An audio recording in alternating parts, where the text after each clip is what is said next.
了你，估计最近就会联系你，一位弟子收你为徒。使地球上孕育的生命，连巨斧创始者都对他佩服不已。骗，就是焰神族留下的修炼，想孕育出另一支心灵强大的族，其成就已经相当惊人。他们还只是那位大能的创造物。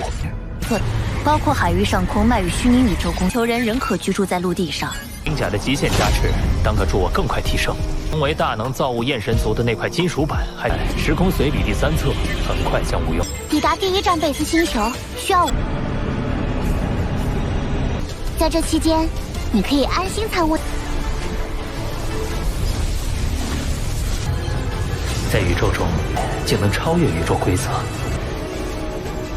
Halo kalian semua, selamat datang di channel Donghua Master. Bagaimana kabar kalian semua? Mimin harap kalian semua baik-baik saja. Dan pada video kali ini kita akan melanjutkan alur cerita dari serial Donghua Soul Lesser episode 171.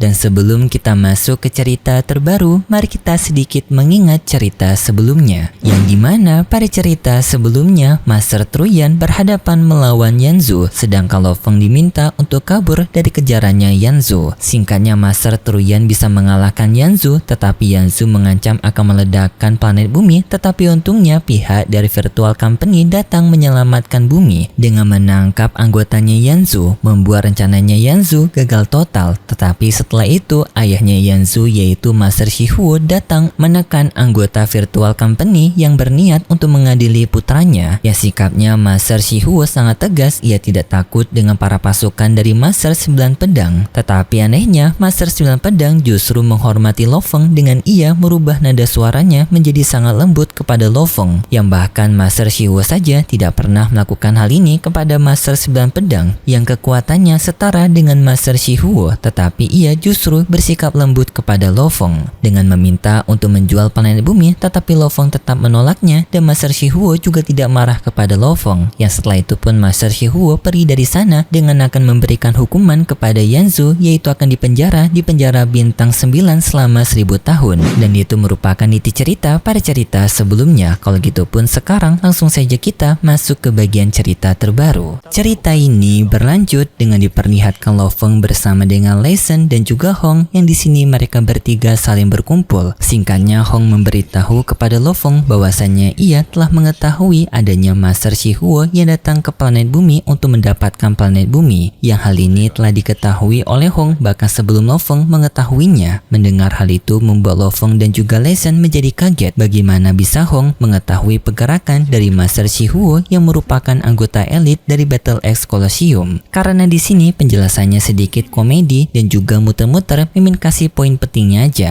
Hong memberitahu kepada Lei Shen dan juga Lo Feng bahwasanya ia ini merupakan murid dari anggota penjabat yang lebih tinggi dari Master Shihuo. 摆平也有你一份功劳。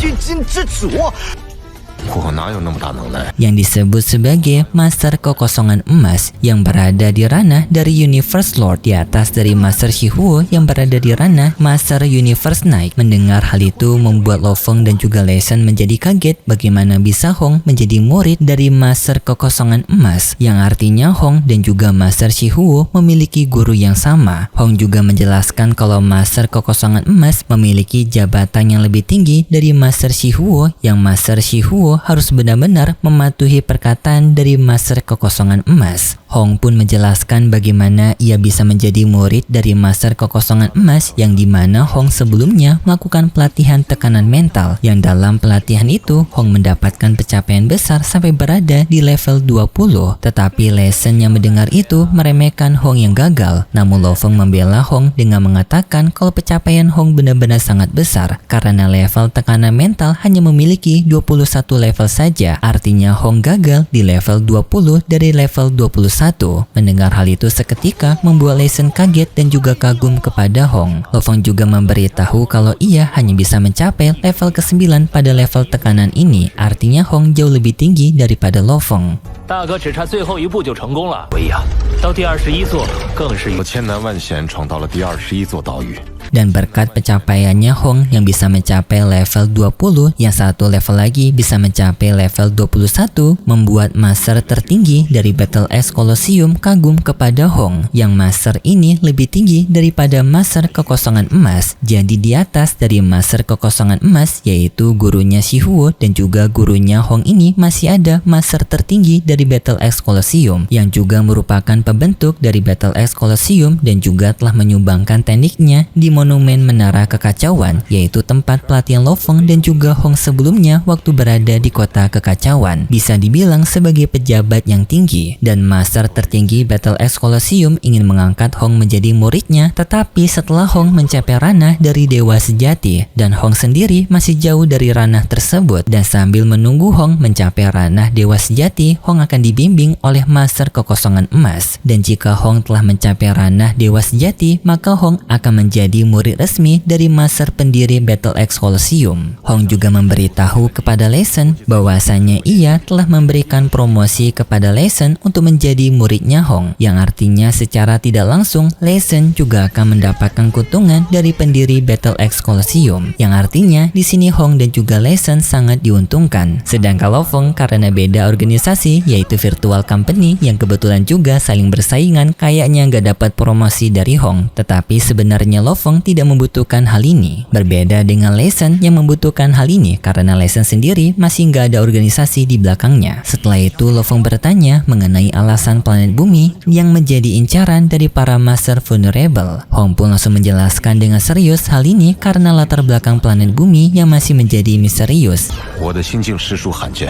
地球或许有些特殊，连产生天才的巧合。 Sebenarnya anggota Battle Axe Colosseum dan juga Virtual Company juga tidak mengetahui alasannya kenapa, tetapi yang mereka ketahui kalau planet bumi ini merupakan planet yang telah diotak-atik oleh ras alien kuat dulunya, yang dimana sebenarnya planet bumi ini sebelum manusia adanya ras yang disebut sebagai ras Dewa Api, yang juga dulunya mereka merupakan salah satu ras terkuat, tetapi mereka memiliki kelemahan fatal pada bagian kekuatan mental mereka. Dan ras alien terkuat di bumi merubah lagi penghuni planet bumi menjadi ras manusia dengan peningkatan kekuatan mental mereka, yang kebetulan hal itu dirasakan oleh Lo Feng, Hong dan juga Lei Shen, yang hal itu juga bisa dilihat dengan kekuatan mental mereka bertiga yang sangat kuat. Tetapi masalahnya lokasi dari planet bumi ini juga merupakan harta karunnya. 连巨斧创始者都对他佩服不已。骗，就是焰神族留下的修炼。 想孕育出另一只心灵。 Jika planet bumi dipindahkan ke lokasi lain, maka keistimewaan planet bumi juga akan turun. Jadi bisa dibilang planet bumi tidak hanya istimewa sebagai planetnya, tetapi juga lokasinya. Tetapi untuk rahasia sebenarnya kenapa planet bumi menjadi istimewa dan apa di balik keistimewaan ini juga masih belum diketahui. Hanya ras alien yang telah mengotak-atik planet bumi yang mengetahui rahasianya. Dan karena di sini sudah menyinggung pembentukan planet bumi, Mimin ingin mengingatkan kalau ini merupakan cerita dongeng saja cuy. Jadi jangan dibawa serius ataupun dibawa pikir kemana-mana. Ini merupakan dongeng hiburan aja. 育出另一只心灵强大的族群，身体进化为常，心境这种改造不是谁都能做到。 Dan itu semua penjelasan Hong yang ia ketahui mengenai planet bumi, yang rahasia utamanya masih belum diketahui juga oleh Hong. Singkatnya Lo Feng pun bertemu dengan Master 9 Pedang, yang di sini ternyata Master 9 Pedang sama aja kayak orang-orang lainnya ingin membeli planet bumi. 一谈地球的事，我代表公司下令，就可剥夺控。按理说，只要 Jadi bisa dibilang walaupun Master 9 Pedang telah banyak menolong Lo Feng, ia juga tidak sepenuhnya baik. Di sana Lo Feng mendapatkan dua pilihan, yang kedua pilihan itu bisa dibilang Lo Feng tetap tidak bisa mendapatkan planet bumi seutuhnya, yang dimana pilihan pertama Lo Feng menjual seluruhnya planet bumi dengan harga yang sangat fantastis, yang bahkan para ranah Universe Vulnerable juga tergiur dengan harga tersebut. Dan pilihan kedua Lo Feng hanya menjual bagian lautan saja kepada mereka, tetapi dengan harga yang dipotong. Dan Lo Feng tidak boleh menolak pilihan ini karena sebenarnya Virtual Company bisa merebut planet bumi dengan paksa oleh Lo Feng, bahkan tidak memberikan upah kepada Lo Feng. Lo Feng pun mau tak mau harus memilih pilihan kedua, yang dimana pihak Virtual Company hanya mengambil bagian lautan saja, sedangkan daratan masih boleh diambil oleh pihak manusia. Pilihan Lo Feng diterima oleh Master 9 Pedang, dan di versi novelnya sendiri lebih dijelaskan kalau Lo Feng masih tidak ikhlas jika planet bumi dibagi seperti ini, Bahkan Lo Feng mengatakan kalau ia ingin sekali untuk menjadi kuat agar tidak bergantungan dengan orang lain lagi, seperti Virtual Company yang pada akhirnya juga mengincar planet bumi. 让宇宙中无数强者为之疯狂，签字吧，气，令人钦佩。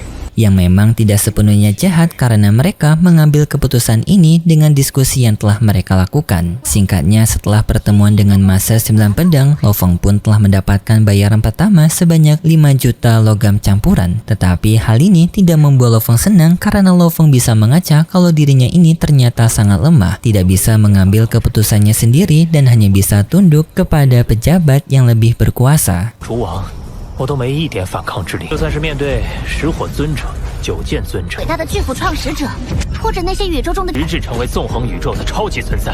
Tetapi Babata memberikan semangat kepada Lo Feng bahwasanya orang-orang pejabat kuat yang menekan mereka sekarang itu sebenarnya juga melalui tahapan dari bawah, yang artinya Lo Feng juga bisa berada seperti mereka jika Lo Feng masih mau berjuang. Lo Feng yang mendengar semangat Babata seketika mengembalikan semangatnya dan akan menjadi lebih kuat lagi, yaitu dengan Lo Feng langsung menggunakan dana yang sebelumnya masuk ke rekeningnya untuk membeli jilid baru dari teknik ruang dan waktu. Tetapi tak lama kemudian Lo Feng tiba-tiba saja mendapatkan misi berantai yang dimana misi ini memiliki 4 tahapan, dan jika Lo Feng bisa menyelesaikan 4 tahapan tersebut maka Lo Feng akan mendapatkan hadiah berupa 2 juta poin yang memiliki harga yang sangat tinggi. Lo Feng pun tertarik misi ini, dan misi pertama Babata memberitahu kalau Lo Feng harus mengadili organisasi yang disebut sebagai organisasi Phoenix Api, yang dimana merupakan organisasi perbudakan ilegal. Mereka melakukan perbudakan dengan sangat keji, menyiksa mereka dan juga memanfaatkan mereka tanpa manusiawi, dan misi ini akan sepenuhnya diawasi oleh Virtual Company. Dan jika Lo Feng bisa menyelesaikan misi ini sampai 80% kepuasan, maka Lo Feng diperbolehkan untuk mengambil misi yang kedua, dan Lo Feng diperbolehkan untuk mengadili sepenuhnya para anggota organisasi Phoenix Api sesuai dengan perhitungan Lo Feng. Artinya Lo Feng diperbolehkan untuk memenjarakan mereka ataupun menghabisi mereka, dan Lo Feng pun menyadari kalau keputusan yang ia ambil ini akan menjadi penilaian utama pada misi ini untuk bisa mendapatkan persentase kepuasan sampai 80% untuk bisa lanjut ke misi selanjutnya. Singkatnya, Lo Feng menerima misi ini dan langsung pergi ke planet Bas, yaitu lokasi utama dari anggota organisasi Phoenix Api. Dan di tengah perjalanan ini Lo Feng juga melakukan pelatihan dengan Lo Feng yang mempelajari pecahan dari ras tubuh Dewa Api. 在宇宙中，竟能超越宇宙规则。 yang dimana ras sebelum dari ras manusia di planet bumi. Singkatnya, Lo Feng dapat mempelajarinya, membuat peningkatan tubuh fisik manusia Lo Feng menjadi berlipat ganda. 修炼后都也没再找到第2块技术板。我同步传送。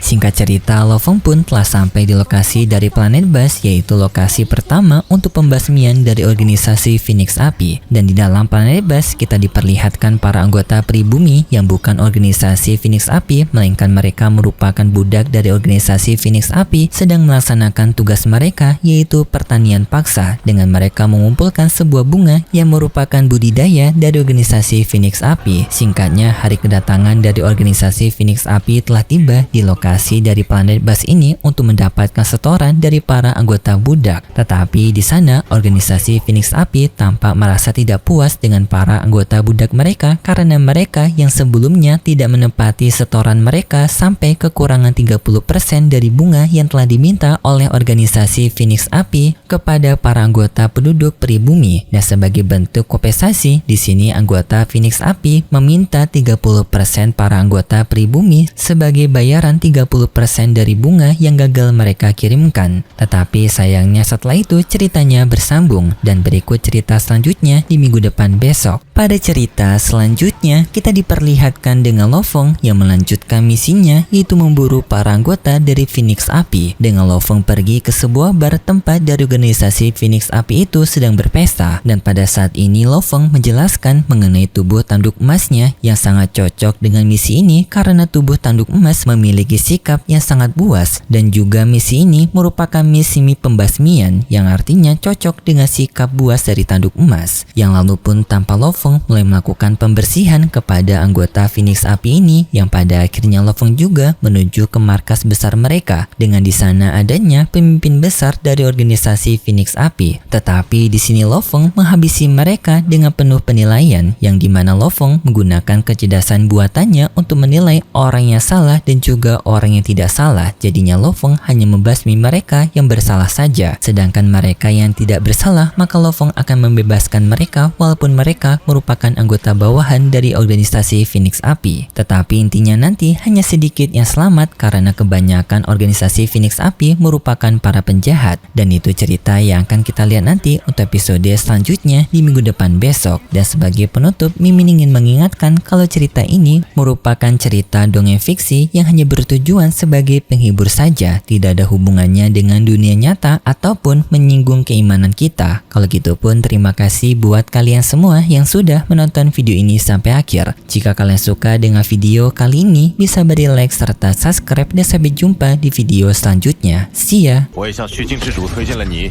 估计最近就会联系你。一位弟子收你为徒，想是地球上孕育的生命，连巨斧创始者都对他佩服不已。骗，就是焰神族留下的修炼，想孕育出另一支心灵强大的族。其成就已经相当惊人，他们还只是